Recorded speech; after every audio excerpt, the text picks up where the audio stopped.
What's up, everyone? Here's Eric with Sobriety 365. I haven't done a video in a while, so I figured it was time that I checked in with you guys. I think the last time, I kind of checked off with you guys, I think I was around like 50 or 60 days sober, which was my longest streak in a little while.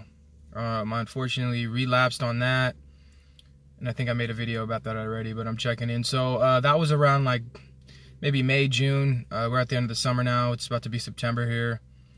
And yeah, so what's been going on with me the last time we checked in throughout the summer, I ended up getting back on the wagon, and I was able to get another like 30 days sober.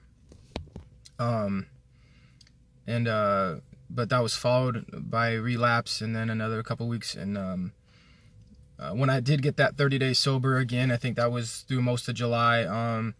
I started going to counseling again, which was great, and I'm still going to counseling, and my relapse really had nothing to do with that. The counseling, the cognitive behavioral therapy I was doing was great, and I found a great counselor, and he was really teaching me some important ways to understand myself and to kind of eradicate the depressive drinking episodes where I'd be getting in my own head and thinking about the past or stuff from childhood, which would cause me to drink. So that therapy has really helped me with just thinking the right way and having constructive ways of thinking and reframing the way things are.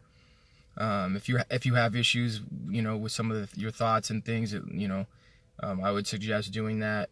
The cognitive behavior therapy, which I was doing. But recently my relapses, I don't really believe they were kind of like spontaneous, where I was just like, yo, it's Friday night, I want to get blacked out with my friends, and that's kind of what it's been. And I kind of like to go back to like Tony Robbins and stuff, because I feel like a lot of times,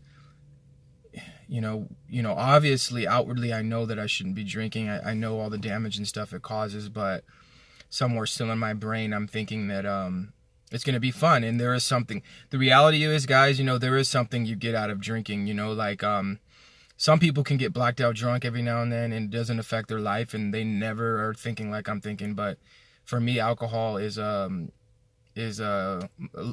equalizes me, and it decreases my quality of life. It's a drug that I can't use safely.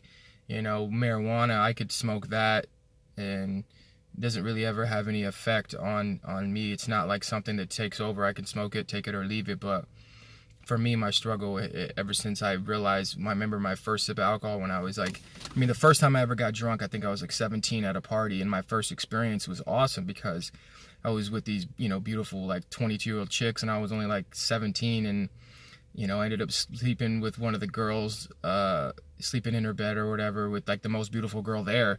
So your first experience, I'm like, that gets hardwired in your brain, and you think it's fun, and it's funny. All the over 10 years later, I still have those positive associations with partying. So I'm kind of at this place now where, I've been trying to literally kick alcohol since I was like 25. I'm just turned 30, and I've had success, and I've had times where I wasn't as successful. So I'm kind of at a space now where I'm not really sure what to do. I'm doing the therapy. Going back over the Tony Robbins books, because I've always been able to get those 60, 90 days, and the longest I got was 7 months, and I never thought I would go back to drinking after that. So, you guys, instead of looking at this issue of mine as like this burden or like, fuck, it's like, today I had this thought, it's like, dude, what if everything you're going through and this war you're having of this battle, maybe, what if this was all meant to be, in your destiny, so you can help someone else? Or, I really do believe everything we go through, it creates who we are, and it's all about how we look at it. And so I'm choosing today to look at my struggle, with alcohol and partying is something that's been put in my life for a reason, and an obstacle that God wants me to get over. So maybe one day I can help another person, or just to teach me how to persevere and never give up. So I just wanted to make this video to check in with you guys.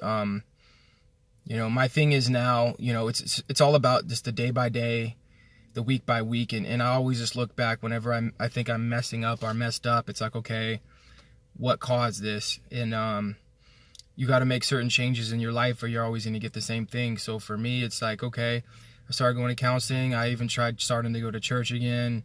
I've been trying to do the right things, but there's still some issues that I have to work on.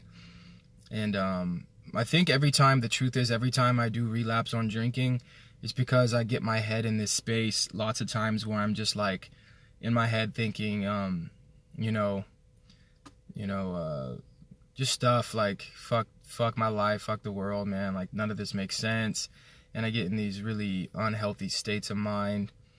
And, oh, I'm not good enough, or, I should be somewhere different in my life. And you get in these things, and every time I get caught up in those patterns, but the thing that I want to hold myself accountable for is just making decisions, because each and every time, whether I had 7 months clean or 30 or whatever, you always have a choice, you guys. And I think, sometimes we just got to remember, like, we all have choices. And what you have to do is, like, those times, like for me, example is like, and I've been successful at it before, is like when you're feeling those emotions, you got to choose.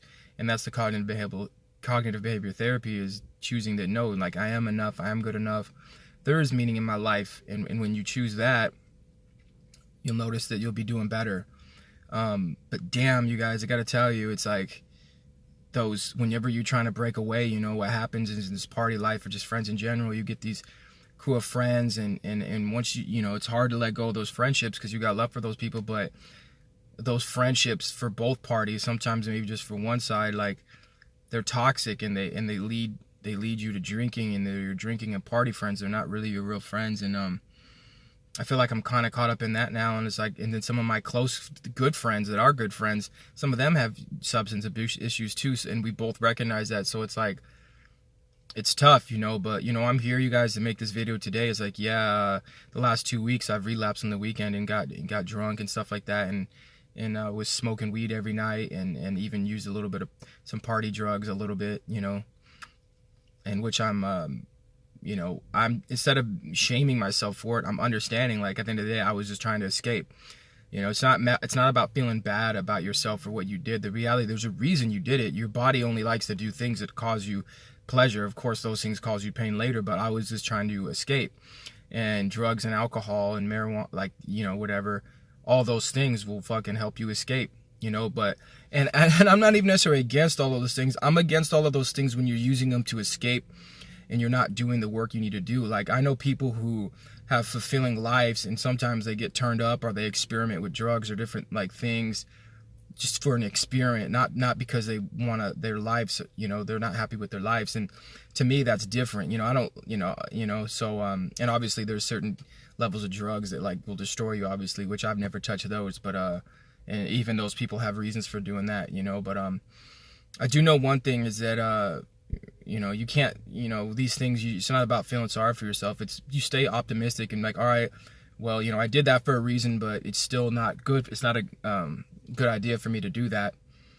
So what do I need to change? And for me, it's always going back to ground zero. And instead of looking at all my relapses as, like, failures, just look at them as growth, because at the end of the day, I'm doing the work on myself now. I'm doing the counseling. I'm doing the things I need to do to get sober. But at the end of the day, it comes down to, do you really want it? And that's is what it is. And, like I was telling my counselor, one things that I struggled with is, being 30 years old, and, like, my two greatest loves in my life and opportunity to have a family was young in my life, and those things fell through. And ever since then, I kind of just been partying up and kind of living the promiscuous lifestyle, which, at this point is empty. And I'm at the point where I want to start a family and have kids. But, there's fear in that, is I would not want to bring any children into this world if I'm still messing around like I am. Because I have friends who have kids and they still mess around. And I'm like, damn, they're still doing these drugs and this and that. And I don't think they're, and drinking. I don't think they're trying to hurt their kids, but they're still trying to heal from their stuff, and they haven't. And so they still use and drink. And so for me, I just want to make sure I have everything right, foundation right before I bring life into this world, because there's nothing more than I want to have that, but I'm still doing the work. And it's funny because I've been saying this for years. It's like, oh my God, I just want to be sober. I just want to be sober. And then, Sober is just a state of mind. It's, I could have 5 years sober right now, and then I have one, thought that makes me want to go drink, and that all goes away. So the key is really just to have that daily, taking every day at a time, and just making those habits of your life and doing those things that are going to make your life better. And so instead of like being mad about myself for this and that, I think sometimes life, if you want to get all philosophical and stuff, sometimes it's just like, we're living, if you look at it like we're just living this dream, and sometimes God or the universe will just continue to relive certain dreams until you straighten out what your path is meant to be. And so I'm very grateful that I'm still alive after some of the mistakes I've made, and I'm glad I still have a shot, and I'm healthy, and I have a good head on my shoulders, and I'm just making this video today just to expose it to the world. It's like, I want to be better. I want to be, when I'm sober, you've seen some of my videos when I had 50 days. I should have documented it like a couple years ago. Now it's 7 months. Like, you just feel like a different person. You're thinking better. You're thinking clearly. When I'm partying stuff, I'm stuttering. Sometimes I'm having trouble with sometimes your mind is just not there, especially when you're smoking weed every day, and like and I just don't want that. I know who I am, and I know the person and the man I can be, and I feel like the world, my family, the world needs me to be my best. So I'm back up on here again. I'm not giving up, and I never will. And this is another declaration. I may mess up, I may not, but maybe this is the next time. So this time, guys, I'm just taking a week at a time. But like I said, the goal is to just get to being sober for a year. But right now, I'm just going to take it a day at a time, week at a time. We're going to get those first 30 days.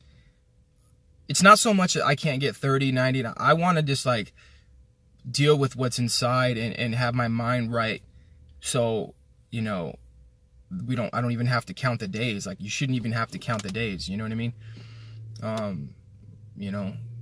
And yeah, sometimes we all want to turn up and have fun, but I had to realize that for me, I can't think that way because it destroys my life. Other people can do that and they're fine. So finding other ways, and I've been doing a lot of things that have been helping me, such as, like I said, doing my Brazilian Jiu-Jitsu and Muay Thai and my weight training and all these physical things. That does really help because I love doing that stuff so much. I won't party as much. Like, sometimes I would party back to back to back days. When I did relapse, I only did one day because I was just like, I do not want to miss practice, no matter how much fun I thought I was having. And it gets deeper than that. I have my psychologist for this, but I like to tell you guys like that there was just a lot of pain from relationships, like from when I was younger, with my dad, which was kind of abusive, physically and verbally. And my mom was always there for me, but she kind of was emotionally vacant because of all what she was going through with my dad in her life. So I've always kind of had this kind of weird relationship with my mom where I feel like we've never been really able to express our love or connect deep on a super, super deep level that I know we can, because my mom, she is how she is. So I've realized how that's really affected me in my own relationships, and a lot of the women that are attracted to me, they're just like my mom. And so I'm like out reliving the same dynamic, and I'm trying to work on that and understand that. And, maybe the reality is I got to figure out a way, but the reality is my mom may stay how she is. And so I have to, it's not so, I can't control that. That's external. It's like my counselor was telling me. So it's like, all I control is how I make of the moment. So maybe I just have to change, but I do notice that. And, I've struggled heavily in adult relationships, and I understand why, but I'm not going to let that, my struggle define me. Like, I know what I want. I want to have a wife. I want to have kids. I want to be happy, and I want to be a father, and I want to be a better person. And it's all about seeing your weaknesses and correcting yourself, and not putting yourself down and make yourself feel like crap because of what it's just all about trying to become better. We all have character deficits, and I'm always trying to find mine and get rid of them. So instead of my running from my problems, I'm trying to face them, and you got to find it's all about how you frame things. I'm telling you, like, instead of like, drugging yourself with prescribed medicine or, drugs or alcohol, try to use your own head. Obviously there are certain situations where you do need to be on medicine, and things of that nature. But there's other times where you're really just in your own head, and I think we underestimate the power of what we think about things. So I really want to get a really, really good chunk of sobriety in, and then go from there. I'm really tired of relapsing, so like I'm really trying to figure that out. And I'm gonna keep trying. You can't do it on your own, so I'm doing what I can. Some people do AA. I did a little bit of that AA stuff, but that's not really for me. Some people it works, but that's not really. I don't really believe in all the principles and things of that nature. For some people, that worked for them. I'm doing a different alternative approach, and I'm actually doing the counseling and trying to work on what's inside. But I will, if everything I do fails and my last result is to do AA only, then I will give that a shot. But the success rates are just not as high as a lot of people think, and that's not to put anyone down about it. If it worked for you, hell yeah, you just got to find what works for you. So yeah, I'm gonna end this video. Thank you guys for tuning in. I'm gonna keep putting this out there because I have a feeling that just my struggle with what I'm going through, for some reason, it's gonna help people, and I feel like the universe, the world, God, whoever you want to call it, wants me to share my struggles, even though these struggles cause shame. So thank you guys for tuning in. Bye.